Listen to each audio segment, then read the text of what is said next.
Muriro muta musibiro muta abaikara ni mutora Kitara TV. Ono ni wewe Omunyoro kati omuruli omulisa. Mama nuwa bamuruli. Baitu tutwara nanka ya mama wawe. Katika mama ali muruli singambira ali mulisa. Otwara nanka ya tata wawe. Nyuta muruli uwo kwenda. Abakino haka. Lekanye yanjule. Yanjule. Omuruli omulisa. Nkabulikiro ni twabe program yawe Ekyererezi ha Kitara TV every Friday tubantu gishootinga ntugi airinga ha YouTube esaha ibiri Facebook saha ibiri then a TikTok ntuteka obuklips bwaito butito imwana abaikara ni muburora bambi tusemerera bakusubscribing abakufollowinga mugendere kimo maiso ha TikTok tukoza kyo muhendo Julius, Facebook tukoza Kitara TV, then YouTube tukoza Kitara TV. Nkabulikiro nneke kwemalira tukozere itwanka kyalera abalisa omukonga taroho bambi abede na short kutumira omuno bad dog otali tukumisinga obya kuferwa bingi but anyway asakubara ize yajwa hamune mirimo omwana rire nakora reka bwamirizo mwana ojamudi antara ire nakora yakozere ara ire nakora nyompa ka ine ntitara ine nakora ogambira ize antara yarara nakora omwana reka musibo omugambo so anyway kyalero how are you nyonkura ntakia bikenga fokira celeb town egambe itamarita town is on fire yaka kiri mu town town eri amuro roki abeno kambichulere yaka kibiri mu town kayaka kali mu town binge biri mu town akajura kakutonya abantu bakuswerangana tenkawulira kuswera baitu mu group yange imwe bane muti babaswera mu group mpura ni bagamba bali mu relationship tinkawura go bakuzigamba baswera bane mwe muswerwe mutaisana marita abana baraswera abasajja batako barora abasajja bakubarorira abana tibenda kuruga mu bidongo kikuru by the way abantu abagira life yabo me I don't want to nyenda kunanka kuruga yo kujumira life ya buli muntu ina mulinga spending life ye but I can tell you myoma litokundo there's a time when ngamba hati now kale na nyoka ndabarabe I can assure you feeling not comfortable I sure you otaina okusaba kwenda luga think my relationship oba ikingamba ruga like when ngamati kangene ko mubaro ko wabiki feeling uncomfortable. I think one it is because tinyina abanywana bali bapati animal abakusaku bayisa omabara tibali most of them bayijabyo kuramkiya ho tukwenda muno akabia like titwina tugule akabia most abandi babandi benda kungura but nyonti tinywa then that is another reason tinywa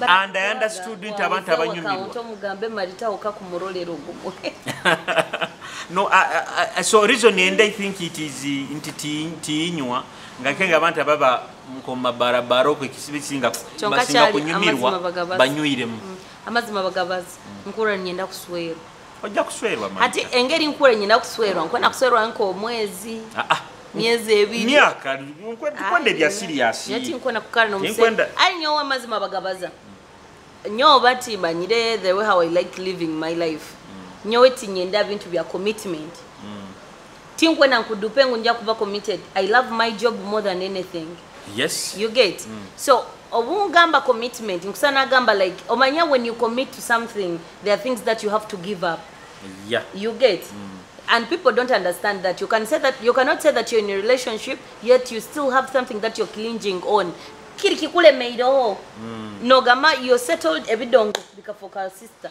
you're settled abaisiba kuhagura ni bakuhya makagawe that's not settling or yombe just to pass time I think ara abantu abagamba by the way it is good umuntu kugamba kuchwamu kuswerwa when akirozere byona birozere you understand achakaire arubasire agambire ati abokuba ajagamba no muntu no barajja kumukwano babiki kumutwara mbaraga nkabayoyira akakora kitali kweba once a mafia will always be a what oba nokyankora hoti asana gambire garukai ara abantu abanywanyi bange bona babaire basweira obusumi bwenyuma o bakabaswera babanjura kyonka makabarugireyo bakabaswera myezi babaireyo for a long time kumare myaka yabo nkebiri ngira barozera bitakunyuma myaka ebiri basweirwe barozera bitakunyuma manyira bo bakibanda osigaro oli kibanda are ebintu batasako iham but neto tubantu enda kuswera kutekana but maybe our expectations that we find there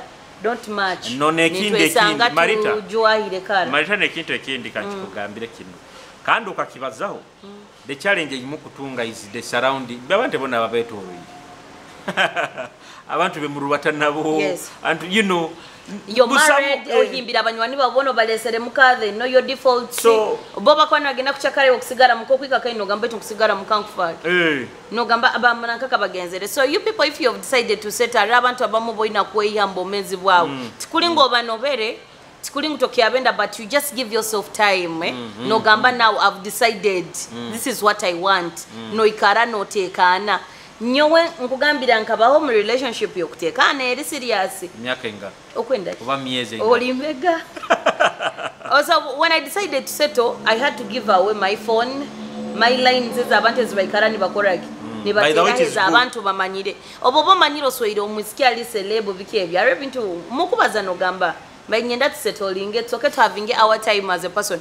you can even relocate if you feel like in hoimani ho manyirwe muno you can relocate and go somewhere else Masindi you can go to anywhere else you start a new life no but I think nyangu kama mazima maritato sa kunsettling sa hoi man wahala bilata life kyonka kandi marita kikusikira bomezi bwao arokurura ati iwe abantu bogamba to sa kusettling anti bajja kutwara out bakuombeka hoki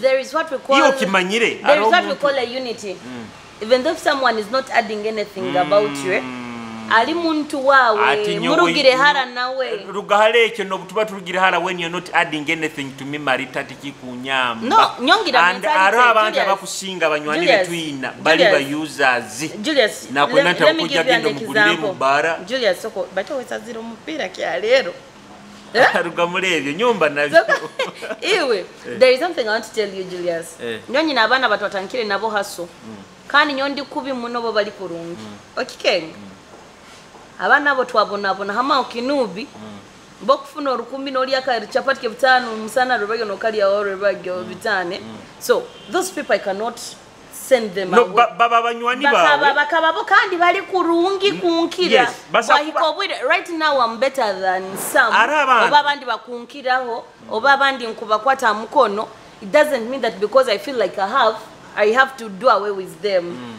you get so those are the people I'm telling you abantu boba oikaire nabo yes bali bantu bawe mu musayi bafokere nkabo Ruganda so you can't do away with them because they are not adding anything on you just have to talk to them and show them the right direction itwena tubana abantu nkabo but not that inti ojja kubaho obwire bwawe bwona nebintu byawo biri constructive no you understand aro abantu bokusa kuba no gamba nabo nawo oba maybe once a day oba biki once a week oba biki nogako baterero you link up muge musekemu you know mo stress bikebyo you understand abantu nkabo nyina kintu kinya abokuba nyo tikiri kirungi gamba anti buli kaire buli kiro bandurana nanka bwe kuba nyine ekizibu kyemitwale ngata kusaka inyama it is not good you understand but buli kiro ne bandura nyina nanka there is something ekintu kinkira gamba abantu obokuba oliaho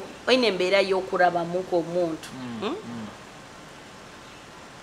obomanyire okemanyiza kuchakara wanyenda waja wankwana umanye maritabere mutu kuchakara and it will be difficult kumwiha mu kuchakara areki nti okusaba kwemanyiza nkaiwe no gamba maritona enda correct chakara at least once in a week njaga kumwikiriza nagenda out na chakara oba ni tugenda hamu it's better like murubate o hamu omanyire areheki ntekibeta addiction kisananka enjoy muntu babali addicted yali enjoy toja mugamba umurundi gumukoraki girugyo baraba baire buli nanyo misokote 5 kutanika muhagenga ena turuga hena tugaruka inga esatu abaire naginywa abaire nanywa esatu kiro kimu no mugara hebiri kiro kimu abaire nanywa ebiri kiro kimu no mugara hagumu kiro kimu buli kakaire tanke kosa muga kiro kimu takozereki atanyuire otyo we so no muntu webidongo bwabali addict webidongo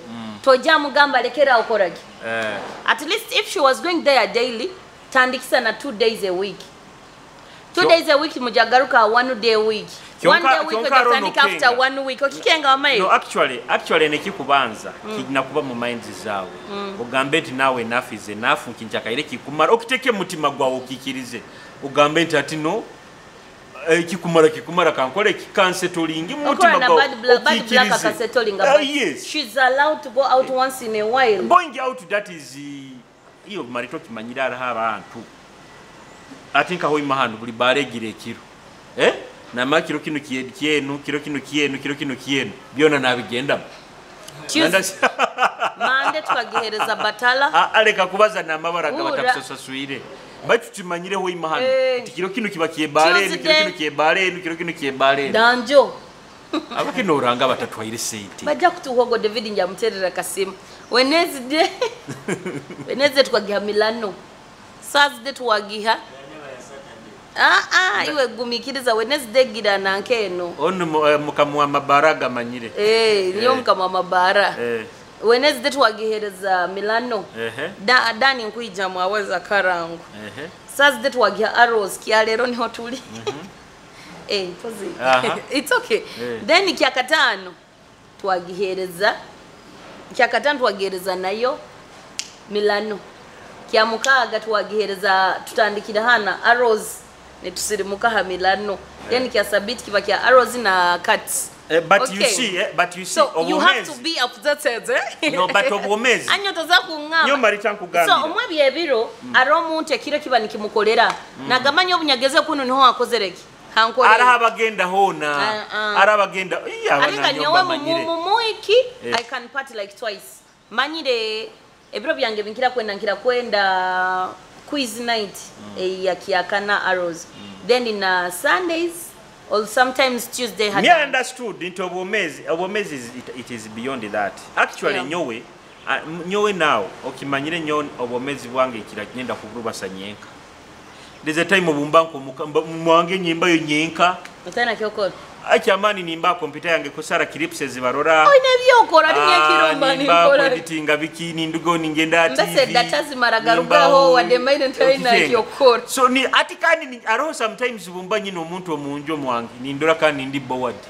but when there is someone maybe you want to train yourself to be an introvert I used to by the way I used to be an introvert but I realized marita people ifo abantu bali babi abantu abakutugondeza kuba bubidde the people close to us akavideo tokarozera mbagambire goina kumanya ikintu kyenda kumanya siya mukama hano that best friend of yours is always your enemy nyonya kikenga it is good to be alone true kuba wenka it is kikusinga bojonya I have found peace being alone I have found peace nindugaho manya kya barazan shooting tujalike kya kabiri shooting kinu nimba ningamati now that is me kambe nyenka hapo kuba abantu omuntu akuli hayi ni wakobaza kubi nuwaba yefora kumanyire kubi niwaba yetano kweta na kurumiriza ni wakuraba nenyuma agwo bunyano ni wakurumiriza no kurumiriza yarasana nyowe nyine kitu kinyegereho imahano omuntu bwo kumuterere simungo kumuha orugamba akurekodinga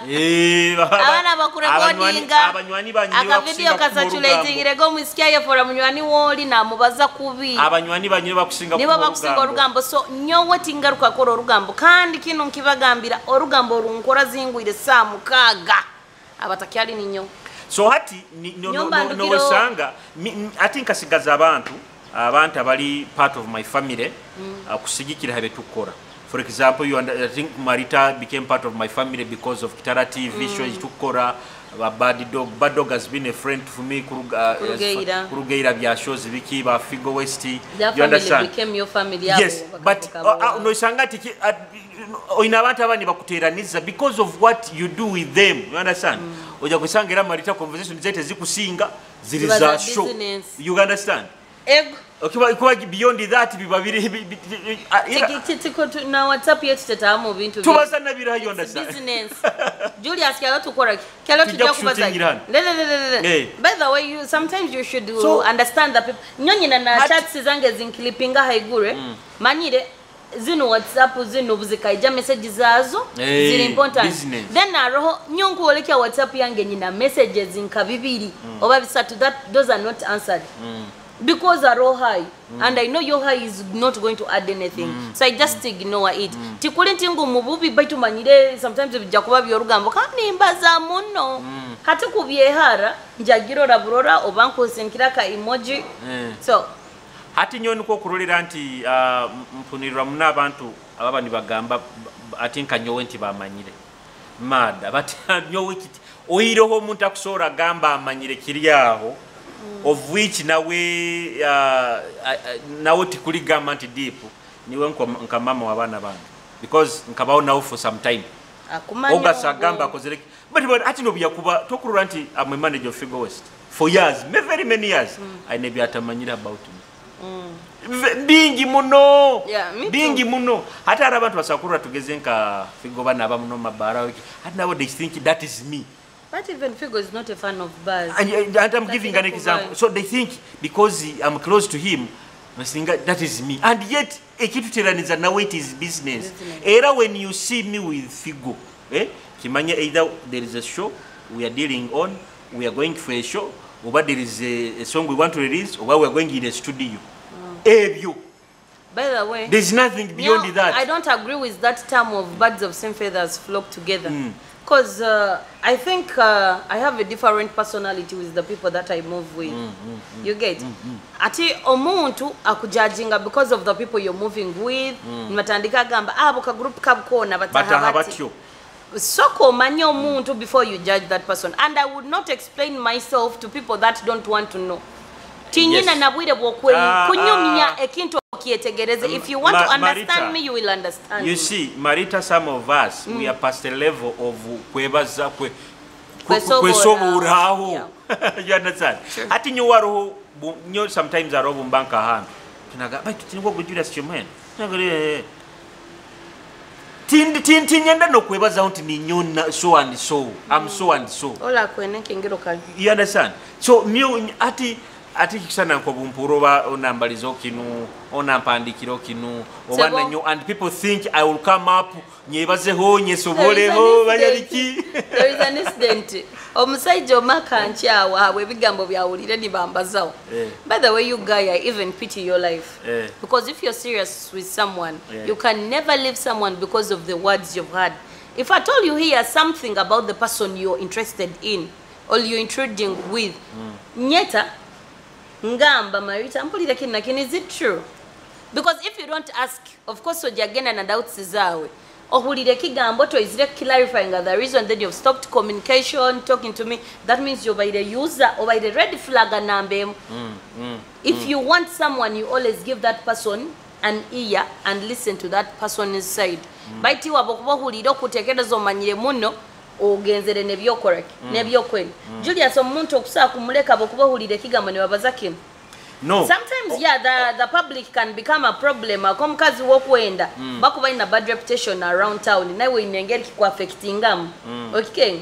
Buli bokarubasirena naga kubata ne malaye. Jwezi bakagisombo kitenge. But kandi do you know sometimes ebigambo byabantu biretera bondage no muntu we.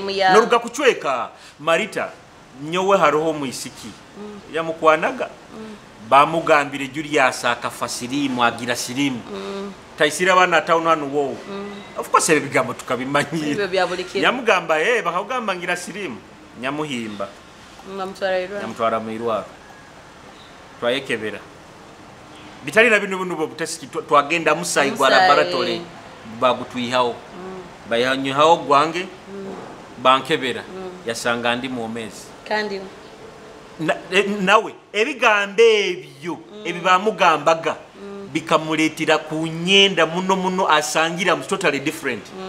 You understand? So sometimes ebigambo muntu asakubaza ekigambo niki and people can speak ebigambo nibitukwata nyo walayi bambaza kubi bambi marito omuntu asakubaza ekigambo nikikukwata eyo nte simbeho obundi esimba omutampa obururu bwanyu batisaaha zino mundeke I'm living a life of my youth and I have to enjoy it. So sometimes omuntu kandi mwabakwikara nimufowadingira mami wange video bwange obunkoraga Kitara TV ati mami wange video taziro abakamufowadingira buli okujuka buli omwana w'omukazi nkeye aka video ako video byabaini byayongera like you guys na mama wo mulingo mumanyire mpaka akaseka buseka it's very free ngamba abasindikire buno bachalo bugambo obu kendeza buzawo but anyway I greet my mom. By the way, my mom supports me. Oh, bogenzere no bazaki oli mamuanga nkarona gamanti wansu nagani njali muto bali kigambe kimulingo yakibaliza yakusana yagambire nti nyondi mukuru muno nyakusuna baito ironko ijuko kaba muto period. I was young. Baitu hari nyowe anyakuloreire I was in P4 ninkyasoma God is able. Nitwijaga kusabira oli mu Sunday school. Mu Sunday school nimwe mutwegesaga buno ku dance. Dance ningo juka nimbwegesa. Bana ba Brovini na Ricardo ba Jerema akagyanka. Tibanyire. Okumujuka break dance. Babadaga G-Sparks. Akagyanka. Kampala. Aliyo Kampala tumala G-Sparks. Brovini ya joining amanya the world dancers bikebyo ya Rugamburo kole yagwa. But there are those people that we lost. People think that we have just met, but Julius Kurugai, no, praise and there's a time na sheno na anka jina no yakulese. Ati jino thought Jane thought obati nkumanyiri. Akagenda kuro twa meeting ire. Conversation is so. Ati nyo yakwetaga marita kandi nyota manyire mari. Manyire ya karo. Banti mabanyeta karo ebara lyo buzalira no abanyeta Carolina twairwe future honorable nja kwesimba ona banja maiso okwo mwaka kyogo maiso barabani wena kyaro 30 what 36 30 what 32 26 amara kisanja kemyaka yetewe 5 emyaka iba 5 ati 26 10 17 18 9 30 southern sata I'm coming as your future honorable nabanja ntali wakakumira akakumi nyongwe na kwesimba wo bwana kabone member of parliament hoima city oba hoima district hoima city aro wasinance nja kumuyo mama oiro city you don't know me nyonka bagamba mama ghetto youths nyonka bagamba mu joining kani kwizira under NRM nyonka bagamba mu joining politics nyofa as far as I know nkiabakolera content hadero kaiwe kusasura inja kufora campaign manager nkiabakolera content iwe kusasulira amwezi ningamba I think I found myself ekimpo obusinge is content creation yeah baito nekintu kino tukibazo content creating content creating is good but as long as what you're doing is not hindering someone's life. That's what I can say. No, marita kangaikin. Okurora ebintu bine bitubaza. Conversation okura itwaka having akuruga tutandikira. Aroho omuntu ahulire kubi yakunoba. True. So nyonka kikenga bintu bine bitukora, we hurt people unknowingly. Tutakimanyire. Otakamuraga, otakamumeetingaga, you know, just no muhatinga utakimanyire. People are judging you as the producer. You're the one directing the show. No, it's so ati no wesanga. You don't even You don't even intend it. But Julius, have you ever been hosted on any show you were interviewing? They host me very many times. But no, but kengeza okugamba.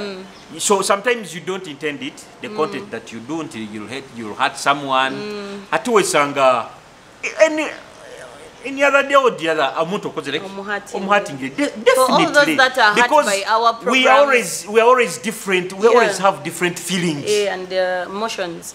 But so if we ever hurt anyone in our talkings over mungeri tukwera byamu mutusasirege akatwe we are trying omanyire people in Bunyoro, this is new to them. Definitely. You get? Definitely. What we are doing is new to them. So people find it so weird. But in Kampala, if you see the shows of Zubeda, basaburangana. You understand? For us here it is new. What I'm saying is that people, you should learn that we are moving in the world of socialite. And socialite, if you're celebs, obunkubantanikire program yange yokusabura aba celeb ba Bunyoro kusanga nolya Rolex nkuja ni nkusabura, you're faking life nkuja ni nkusabura. We should learn that. But in another way it is promoting you. No, there's no bad PR. Let me tell you, in another way we are promoting you. Ati Kampala, baita kwenda nokugenda okutima bakino driving to that because me sometimes mbihura batinyenda nokudiscussing ngawo. I don't because that is it mulingo kugambira wesanga ohatingiro omuntu otachikozere otakigendereire. But kingeza okugamba at the end of the day me I'm proud. Nti I'm being inspiring the rate of many people. I talk around no natandikiro kinona natandiki live yae because of something that I started up. Of course kinde kanti I'm proud. I'm proud of it. Obo kiende bato kiende it is because of kitandikire, because of what I started. Okay, so it is kikuba ni kinyamati now. Because and you're letting other people be informed. Definitely, and okurora imarita ite butwatandikira ibindi bintu bya internet. People were titana bakuturora bakuwatchinga abakulakinga. You understand? But hato okurora now they are giving us attention in abandi bakwija atara abana boruranti no natandikire posting that is good. No natandikire kintu that is good. And by the way, I'm really thankful to this show. Enyongeide visibility, and it has given me audibility that I can talk, I can express my feelings, I can talk olulimi lwange. Okutuka the first time of twatanke kore ni show. Nyabazaga kimubibiri rujungu no ngamba abazolunyoro korote. Like it has given me audibility, learning more about my language. Nkurubata mu bantu nibagamba ogo muskini wakora alene show. So kwegamba kinyongeire kumanyikwa abanywani bakyaka abadiehards. So hati nyoki kora na team Marita. Nyo hati kinyoki kolere for years. For years, but it is nyobo kuroranti ninduga in signing contracts na companies amani. It is not because kizire kirokino. But kiange kikiriza I have worked for this. Okay ken, I've worked for this. Ati nyo no gama talks up settlinga ho imana bakwa bakumanyire. But you nene platform it is beyond hoy. There was in Kagadi the other time bakumpa busi. Seriously, o musikio gukura nawe minwali nka. Seriously. So I'm telling you. So any platform tekanga hanu hoi mahonga. Those people should leave my list. And actually kandi nyoka kikenga. Hoi mahanu na abantu abatu watchinga batito. Hoi mahanu. Better. Oborora shows aitu. Banta buli bwagambire where are you watching this show from? Abakusinga abaga Jordan, Qatar. No, nyabantu bahoi mabando barore. Abamanyire. Abantu bahoi mabafora batakubirora. Before batakubirora. But when you come up nekinte kikubataki ngoba directly no bayizira. But bine bindi ni before tibakubirora ni before tibakubyenda ni before you understand?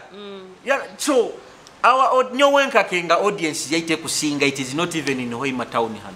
But in everything that you do, just know that there will be those ones who will appreciate and those who will not appreciate. So, hati hali ntandikire mbaga igenti wesanga sometimes maybe omuntu kyalo muhatingire otamanyire. So now hati nyo it is not a surprise kuro omuntu tanyenda. It is not a surprise. Not a surprise at all. Because nkimanyire aro content yengi yakora onobe. Onobere kim otakenda nokubaza na nyo ati kusana nke bitubaza nitubaze byetu byokusandara nti twende paliziti twenda nekaziti ato muntu narorete ebintu biri weird na kunoba nagamba bo bayikarani basegura but you people you should learn oba TikTok egyo mugikoze saki. I don't know what people are using TikTok for. TikTok is not all about seeing comments but when you go on TikTok that's why you see clips of people Dora Sef kengera juma abantu Ruga Sef Dora abantu engeri kasuku show ya kasuku na kati ya shilaga shumbe kubalisa abantu okay and let me tell you no Abana, the people who are aspiring to be content creators. Hano Bunyoro. Abantu, let me give you a tip. Abantu benda controversial things. That is it. Nibyo benda. Bine bintu tubireta mu tubichipingamu ebikwegesa ebikuterera nkora nibijjamu but ebintu ebiri controversial babyenda. Yeah, by the way, there is something I wanted to say about health wise. Ite tubairoko twina orusomo ruturoho. Omusomo. Omusomo. Nja kurwega. Nta muruli. I'm grooming you to be a content creator. Yes, Munyoro. So you people, umanyira wakintu rwara muno typhoid. Typhoid bagamba. Yagaireta kunywa amaizi manyagana. Bagambo boliro obubi. You may be like, nyowe nywa amaizi agachumbirwa gali sealed. Why do I have typhoid? Typhoid tekurubatira dambe just omumaizi go kunywa. People are being advised amaizi go ja kusingisa amaino ogachumbe. Oja kunywa amaizi agali fine. Osingisa amaizi getapa agakozereki. Againa mu obu bacteria. Agataps bosinga amaino amaizi oganya. Gasigarorede mu maino mu mpaka oja okay. Mpaka still what I'm telling you, it has been under the abantu ababaide ni babikorao bagamba it's always better kuchumba amaizi gogenda koraki kusingisa amaino neko ato okoredoko seize antibacterial ya mubazi gwa amaino okoseiza mubazi gwa amaino okoseiza amaizi gako kyagaisira obujamzi. Okay. Then wamara wanywa na amaizi agachumbirwe, you're fine. Tukendezoho okuspreading kwa typhoid. Typhoid is everywhere. Na ulcers zeyongeire. Imwe abakwikali zangu esa zinogenda mu irwaro nibakusanga to ina malaria. So ina typhoid but ina ulcers. What you have to know, everyone has ulcers. Tugende break tujye tutandikiraho a health tip yawe. To sponsoring bwa Mparo Guest Apartment. Mparo Guest Apartment. Yes. Esangibwa Mparo leka tutakagenzere. So everyone, this program is sponsored by Mparo Guest Apartment Hotel. Esangibwa opposite Mparo Hagasani, 100 meters from the main road, Masindi Hoima Road. Okwata mkono ogwa enebaki ogwobumoso bokuba norugira mu town boka norugira Masindo okwata mkono gwa right ogwobulyo no Mparo Guest Apartment. So for this week up to Easter tubaleteire Easter mega bonus bageta what discount musazire ha rooms tusazire ha, it's a mega discount. Boku bano yenda tukusalire ha room tukuhereza discount ya room orundi no sasura the actual money of the room ntukuhereza ebyokulya on the courtesy of the hotel, food of your choice.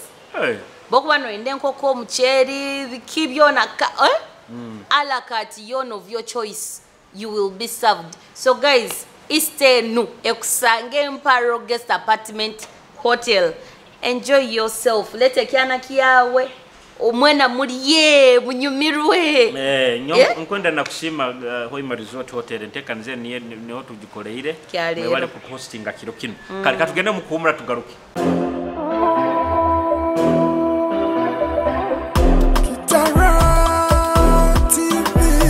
Twimukia talanta ebyemizano hamwe n'ebindi bingi. Ensonga yawe niki Kitara TV Kwegesa Kumanyisa kubatangirayo mukumuro kutubairemu atukyala ntekanize Ekyererezi kyo kintu tukozere na bad dog kyo kintu tukozere na bad dog tukozere na balisa itwenka Marita na Julius Chomuhendo atale tugendere munankali mu break bayino tugamba nti abantu namaizi ageba kusingisa amaino bayina gachumba mali amaizi gaba kusingisa amaino bayina gachumba ujikaga amaizi wade bagamba bagatreatingire.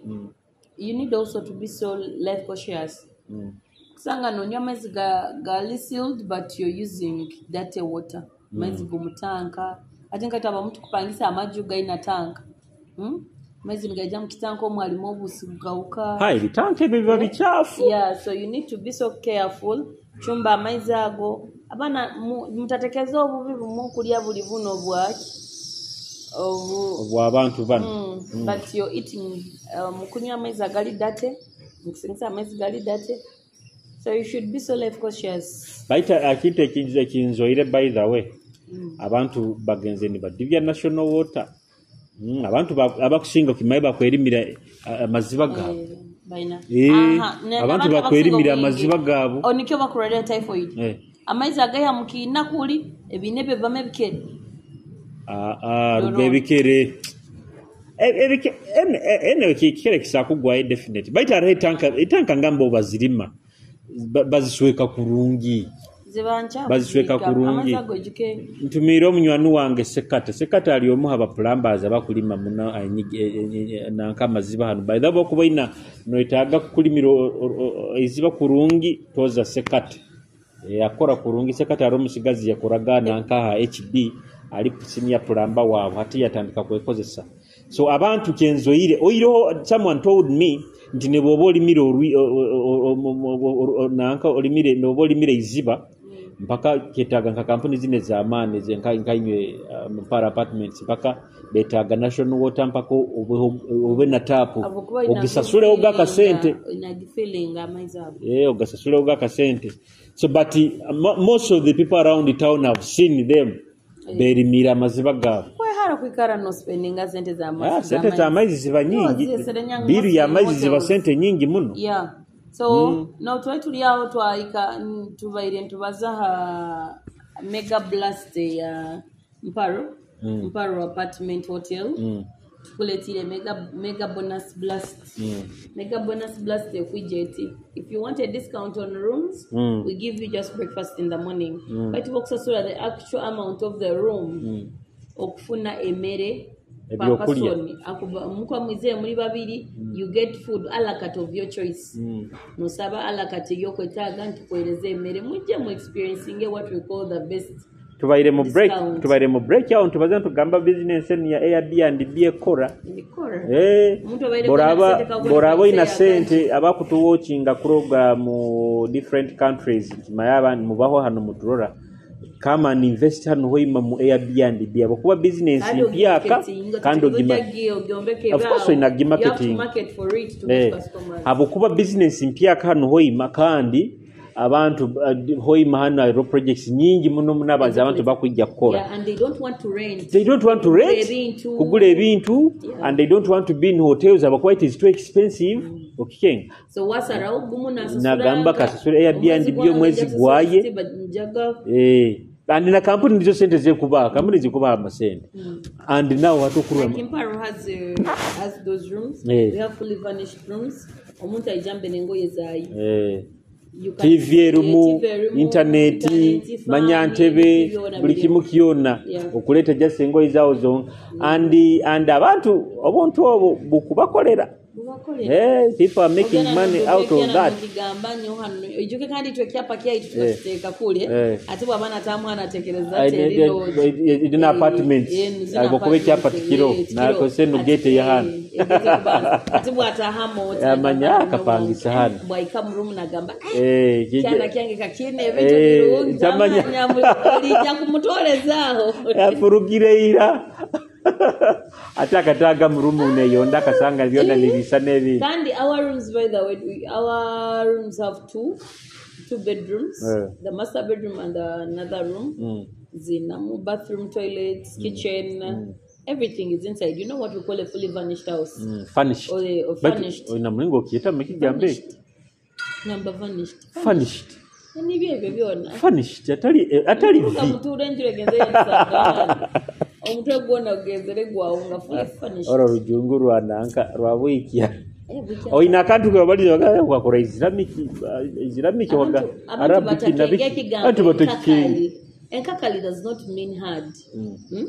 Enkakali means subject is abatakwenda kusoma. Enkakali ekizibe bizibu. Ekintu kuba kikakali kizibu. Niro orunyuru. Enkakali but not hard ekintu mbe kiri kizibu. Ati Arabic Arabic is very hard. Ate wamanyisa gaki. Ate wamanyisa gaki. Enkaka lyekinte ekiri difficult. Not hard like ingo. Ate difficult na hard bikoka na bit. Difficult na hard bikoka na bad because it's a statement. It is difficult. It is hard. It is hard. Hard nkekinte kiguma. Difficult nkekinte ekikuhereza oba ebizibu. This thing is difficultly hard. Even in one statement. This thing is difficult. This thing is difficultly hard. Difficulty hard.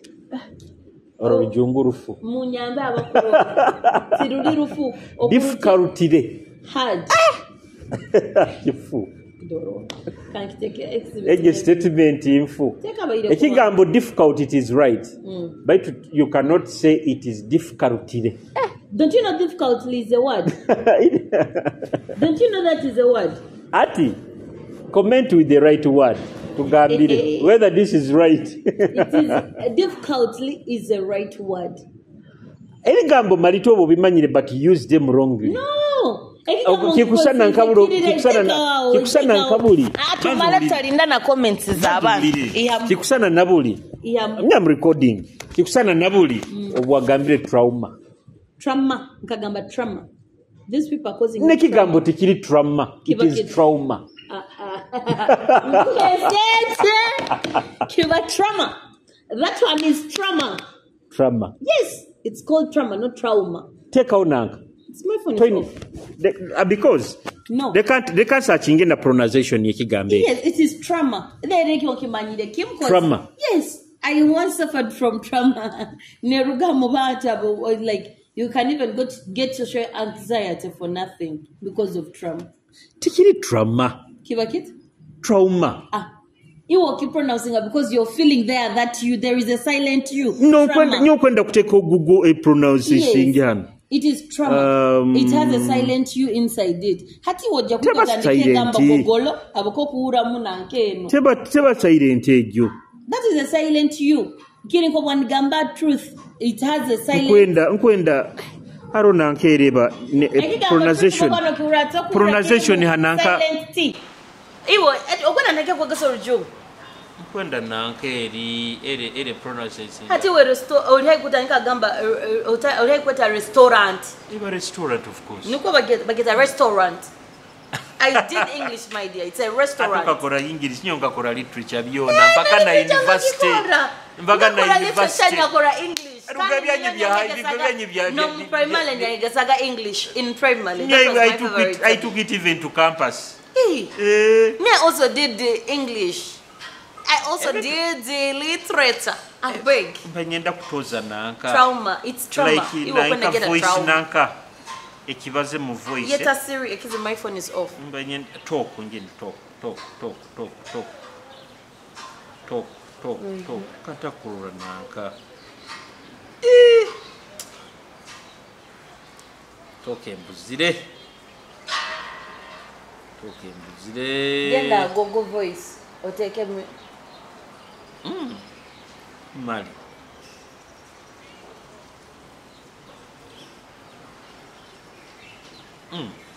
Baitu.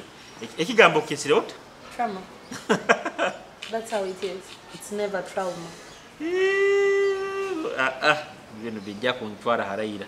Leta nyonto. Bijja kuntwara haraira bijja kutwara haraira. Nyowanyenda kankuniese. Trauma. But it can't be trauma. It can't be trauma. Trauma. Trauma. Kibaza.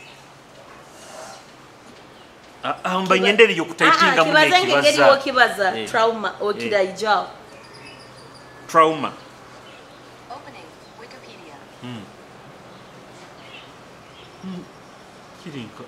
It's not there. O searching o deselekire utpatula biki. Ni ati kante kanu munanka. Kibaze hari hagogo. Don't use AI. No nahane kireta. No nahane kusha binanka. Trauma. Katika ambaze trauma. Trauma. Trauma. nane kirese The pronunciation is trauma. Iwo okubaza all letters okwenda zituruke. Iwo kwenda all letters zibe pronounced. Oli gama na pronounced itaina kuba pronounced. Era. Oja get pronounced. No. There are words which are supposed to be there are letters which are supposed to be silent. We have a lot of silent letters in words. But that is true, of course. But kiloses has silent T. So jagama kilos T H yoka giteka yuna A na silent T ne atino semsa H clothes. Shoes has silent O and E that you say shoes. I'll teach you English, man. Restaurant. Get a restaurant. What was the difference? It's restaurant. It has that silent. They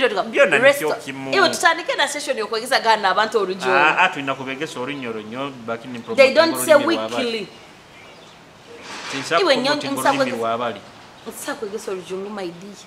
When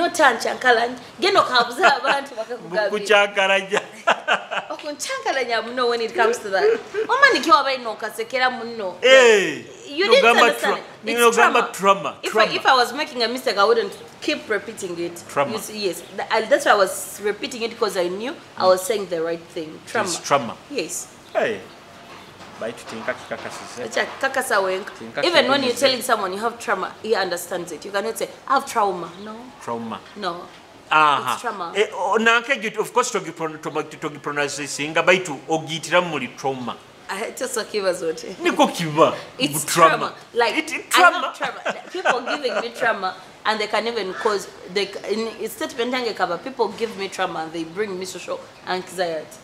No, tandika kaide no tinagenda na social media bakoma nyire ba ku blasting ebino ababiro but kandi nkaba ninyenda kugamba aruzako musiki postingire goal nkanienda kugamba ne bagamba kunisana they tagged me on that akwisana dero wewe go nyikirizege akwisana abandi bona mubanyisanisa betogo musikire re nyikirizege akwisana na nyomo boyinege oyiriho mutwe gwa igutito just wa brown nawo filter nawo filter mataro bo ikara na filter nishana akakora live she's brown akakora live nyonyere mikono oiro omutwe gwo ndo sereke buli mutagiroraga mureke mikono akagamba bakwendo dimples nzawa brown emikono baitu nkusingo gwa brown kani nkwenda bansaba ofumbo kwengaro zino obalinsaba ofumbo zijja kunyuma buli nkani ngenda kugamba wabalize kigambe ekyo ekya abantu bakutraumatizing oina bojoiningenu life eni ya social media yenu yokuba olisho nanka oina kuba psychologically strong understand habokuba for us comments ziri negative zetusoma on a daily basis on post Otari psychologically strong. Yes. And there is a lady that she killed herself in South Africa because of Kumobazoko. Let me tell you, the moment you say I've joined social media, you should be very ready for cyberbullying. Cyberbullying. All the way kigamba kinaga. So hati nyo nkagimanyira. Nkagimanyira. And I realized. Bamweta noise boy. Aine nyindo zikoto. Akagaruka mekizina kiya mugenzi wa yo mu Nigeria manya asa wayo ati bayazinaga kamera akagigwatira hano ote ati bayazinaga waroge bihuru bye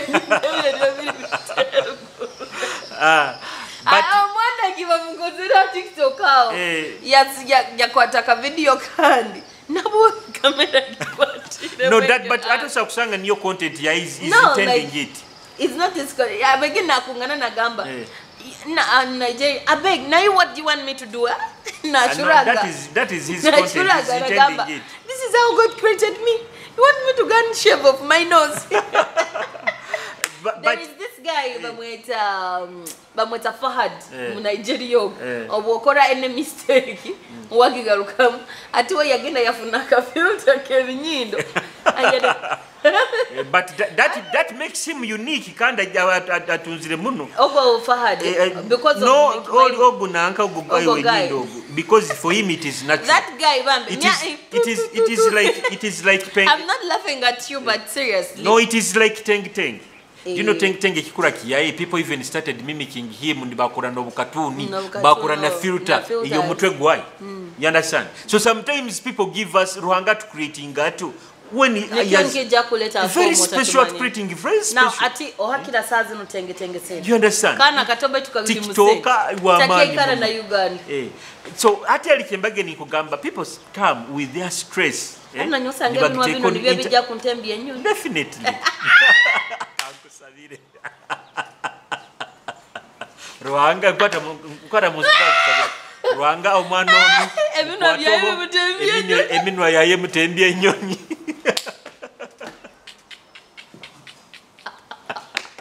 eminwa yaye jja kutembye ennyonyi kakwaye ati nyekye kirantembye ennyonyi busa obufu bwawo kiwajja sikitaki nyoti ntamu seba abantu banjeraga bajulia sogwa ingananka kitaki mpi juni kikirana bufu twala kuli kandi primary tula set tujja kutetali baniza nanka frame twandyemerere ni tetusobola ekyo kuba abagufu batandikira ali nyowe nyamwe tall guy by the way very tall inchi zima timaye inch but ato no leta abagufu no leta nyo nyowe ndi 4 2 ati buraboli 4 ndi 5 kusinga tosa kuleta abagufu 5 nguli oli mu 4 okusakwa nonkiza 47 so people be oli mu 4 nayo people be then bagambo banyisa nanta kampi juni kali kenyini twala kuli twala mukarora nike karakasa kagufu twala kuli atwalo burere kaleto for as long as bundani nkusinga oburaida tindi mugufu nyoto kunkira oburaida Julius nkusingira na hanu mbaide ninkukira no nkusinga nkusito ohakira oburaida ntwekali tosa kusinga oburaida nayo bayiro beta balisa titukira kuba baraida nyomwanyi by the way maitu ni nyomugufu abantu maitu baraida no they giants ombaise nyobe dhona nyoise nyobe they are giants abasigaye bona baraida nyona basita banga bakungara obona baraida nyoba sister wange bona baraida basi nyoka isana muno isenyo webo isenyo wakansinsi so ekyo bugufuki abanye malenye for mside amfokere kimu mside nakyo kikora nkorora gabana nwagenana abasalama bere they become trans women kandi atiwe iyo futures tizikwe yongera nyingi muno abakuba nsanorida buside ngena mbere matere nkinzo kuhindura ira kana ke kubuze kibase ngende ntanke kujo muleju otuswere no kutuswere sale inanke oswere naba niyo no swera naba isiki nyonko ni swera busaija okubota ndike kuliye naka just in the omuntu ayefoide no swera abasaija ninyera byanka abasaija bali nakasento inakoramu kuboka ko zirimo akasento ngenda kusikora sajari yeibere nkubanyina sente kuboka koze baitu okwenda kutandikira hamabere kandi garuko mimi yange tinyenda gikwata I like my lips nimanyire kisinga nikyo nyemanyiro ate omungisara ejja kutandika kanyonyara ninkisinga eyo tinkubiye batara abana batamanyire kisinga bwana nakujwabize bikiwanta amini najuza kombe nyindo no gamba aramusaija akansinga no kusika no gamba kigikino barara abana buskisinga no kumara kukisinga no uromo yo musana kubegurugire nyobo nkisinga kubingu nkuyoni ikora. By the way, on a fact note, nyo maritanye punk. You can use my body down, but kissing is rare. I don't normally kiss. Obatomanyire. Nye punk. First of all, batamanyire obosingira akanu. Kandi kugwa hansi. Ebyo mbienda. Obyenda. Baite kintu kinyikira kwenyinyara kabakanwa. I don't know. Omanyire to orundo lirege enchu. Obolire gaga hunu gawe tosingire kanwa. Ebyokulya byalemerayo. Ebyokulya kandi abantu abakusinga basinga murundo. Gumu. So I don't normally kiss. Nikiwe kekizo kandi kuteka yekiya. Omuntu abatamanye no abyo tinko bibaza. Ebyo tinko bibaza. No, just ingambira. Omuntu tamanye abantu abakubeza abantu akusinga bintu tamanye kusinga maino. Ebyo bitu twinaga bibaza otubegese. Okusinga maino, it's not only about brushing that white thing. Kuto rulimi okutena kine kintu kerugureke eke kitu keruguru kino that upper part the more it stays dirty it can calculate the small white molds from inside not engunu ngumaisa kine this upper part yeruguru ege baitu banzo ngambire tikubaze tukyali health wise na bintu biri health wise abantu abasajja batanabire ebyara najja nateko ebyara mu mugenzi na muwaza baitu okiyenda tubireke ebyo nyo tinyendangaro but when it comes to hygiene ntamuta yepanka muno kurugira mwange no tinko bibaze ebyo nkarokoka so enyo wati ntamuta yenyara muno kurugira hygiene because even you baitu na nyowe ntamuyonjo bokuba norora kuruga mu kamwange hankwikara hamuri mugwange na nyonta amuyonjo landi mainogo nwakwira kuzaga enju yange ebiro bino aina seri yakurora omwange agenda akuturuka enju yone iragwire bai nyonta amuyonjo naturally that's the fact abantu twege kwefaho obuyonjo litalinwa ina kuja kakugamba kino kirikiti arokuleta no muntu mwawe nawe nyina karuga na yenyara no mweke okulia natina nokora ukirya so we should be so hygiene bagamba bati tunakuba so tunakwechuma obwechumi bube on its peak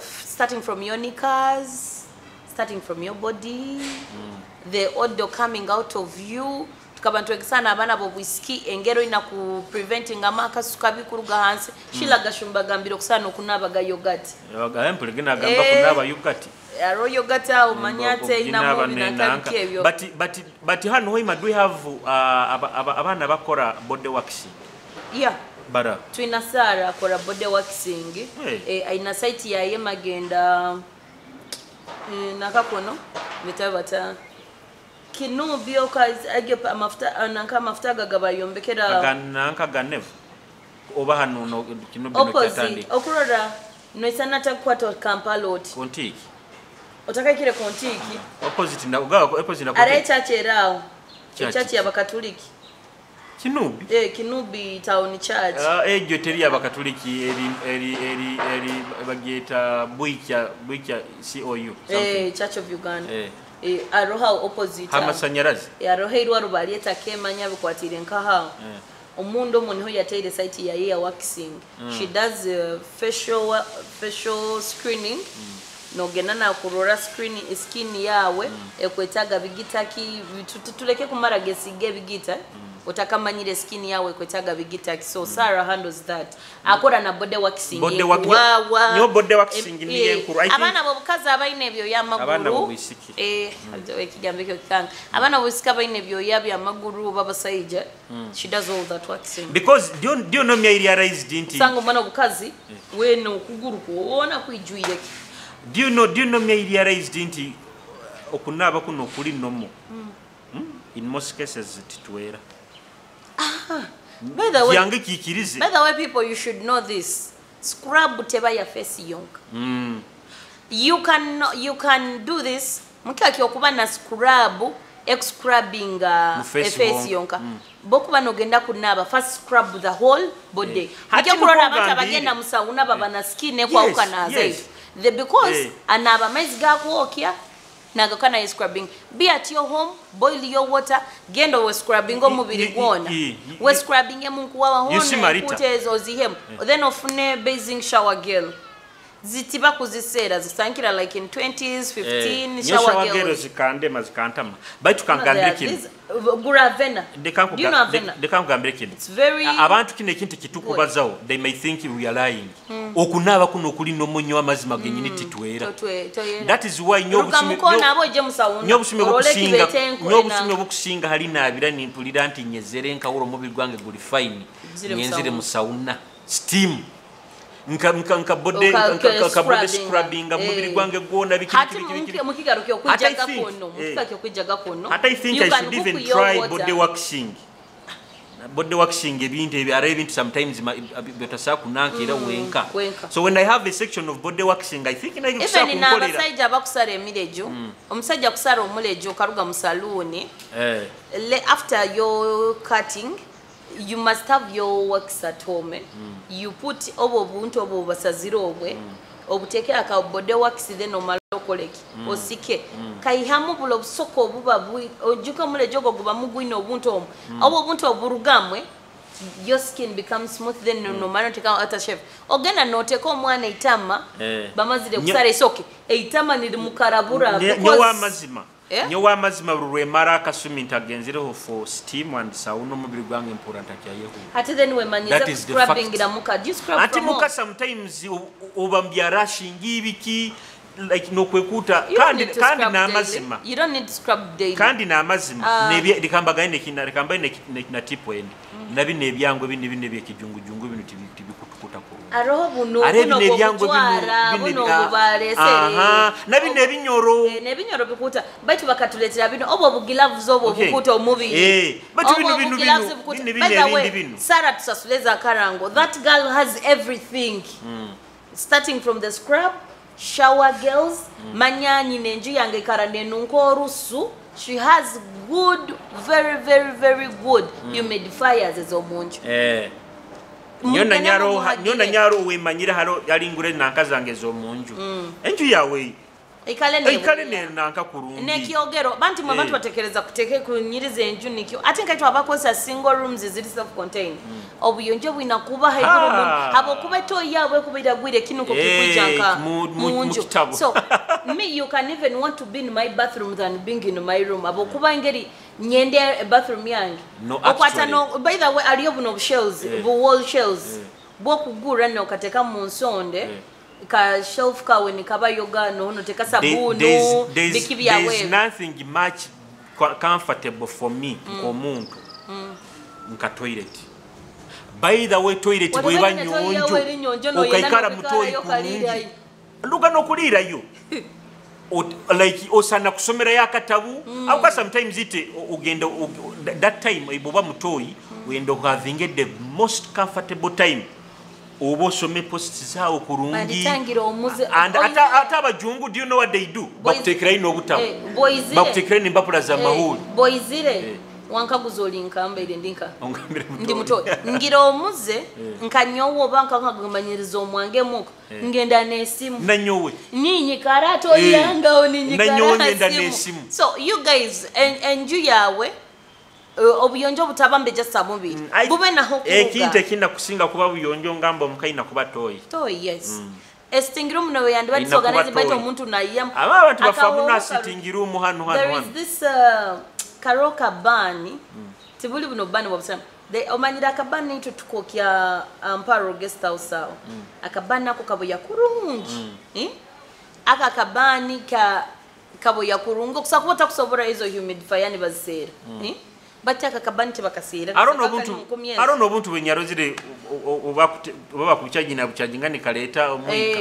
nikaka humidifier yako kalika humidifier tumalente kanisa so obo humidifier obo muksa kubufuna obo kota sobire funa kusa textinga Julius na kwempikiao nyoni nkoraki ninka kuletera habuli tukaseme kubaza abo point liners abantu babwenda muno baba ni babuza habuli arona sazi nakubumbanje okagamba kumpezi sente mbukuletera ya kuhereza then bambi mufeyo biyonjo bwete bubeki kuru abana bobukazi bobuisiki abana bobuisiki tufeyo bitumsana nyakererwaga kuata mu kilasi no just kiri atare bigambe bitwamanyirire kunanga atiki kusana nka for example areke gambe kitunzi ekirubasire mu numba ante kibasinga kozesa emere tinkienda ebyokulya kana nyonge ambemere hi abaita abantu bakikolizesa muno kibagenzere muno so uhondera Kitara TV ebigambo tukaina bingi by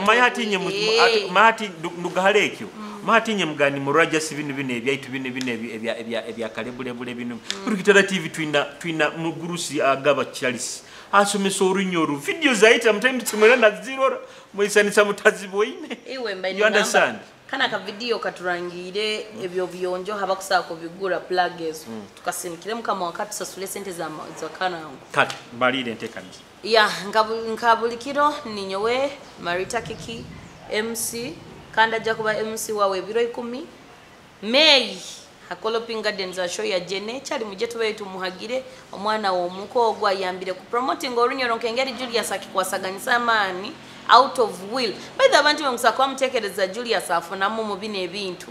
He does this thing out of goodwill abokuba kwetaga munoki olulimi lwe. Ebintu bina abikora ku promoting olulimi lwaitu rumanyikwe Abanyoro night. Asazini we have visibility because music wise jena kupushinga abazini bona bakupushinga king. Then TV wise we have Kitara TV, we have Bunyoro TV, we have Kabalega TV. Bazashinga nyabaire YouTuber akoro mu Ruganda ndi nka Kampala. And by Dolly had. Okura bulo content wabo wakora gabo Ruganda buli ni cyali mbi Ruganda ma. Bwa trending ga okura content ya yakora ga Ruganda erubata. Ne banyita ama TV ga Kampala banyagamba no. Okwenda kuyayo kanyezole olulimi lwange. So pushing out Bunyoro tukuliti ngo tukikora ngo tukufuna mtu kubagana no. With the time that we spend is all about pushing our language very far. So nkabulikiro mwikalo wa Kitara TV, Facebook, Kitara TV. And there is no, and Marita, there is this one also. There is nobody who is perfect. Ebintu bine bitukora one, kubanza bihiyaka mu Bunyoro hano, kubikora hano mu Bunyoro, mumanyire kurebya Ruganda biti mutakubihana attention ya amani, but ati bitukubireta hano mu Bunyoro, bihiyaka. You understand? Sometimes asakuba mu ensobi osakuja no gama lita program ya nyege ongerora bite singa mukora mukina kino omuburungi atali kuleta hatred yawe you understand, you put it down, that's down ebya Abanyoro tibitunda ebya Abanyoro tibikora ki, you understand? Just akaba kuba no baza kubyoro Runyoro kandi ni roro nyino okubaza okubana wabuzire kiri ko bwandi bano baza kubyo musajja wango gotatancho kandi nyike abakurora muri hamu batu niwo kumubaza kubi. So we should not kwanika obuzina bwaffe outside tube abantu abakazi kali twena twefolenka abakazi abamanyire kwawura ebyama byaitu mu maka. So ekatweswaize tukeswaize akatunyumire tujumire, but we should learn to appreciate our language. Nkabulikiro kwenda kusima aba appreciating ababayini ba appreciating abayingi muno bana negative energies ziba mu nothing. So until next time, Friday. We love you all. This is today is Good Friday. Today is Good Friday. When you get to Kurungi, have yourself a wonderful Easter weekend. Until Monday nuweja kuba. Nyomba ninyenda Easter nugiria na ex-boyfriend bange bona. So bravo banyiro kankuwa now we have a dinner night. Kati bye. Bye. Nkusima Kitara TV habwa entekanze nunge mwina kandi ninsaba myenda Kitara nywena nabantu nywena mujumbire Kitara TV mubeni mugirora mikutu rundi address zikuja kubona zolekwa nabo ekyo nimbagondeza umulimo murungi kandi basaba mugendo maiso no kutwara uhangiro no waitu ubukama bwa Bunyoro Kitara maiso.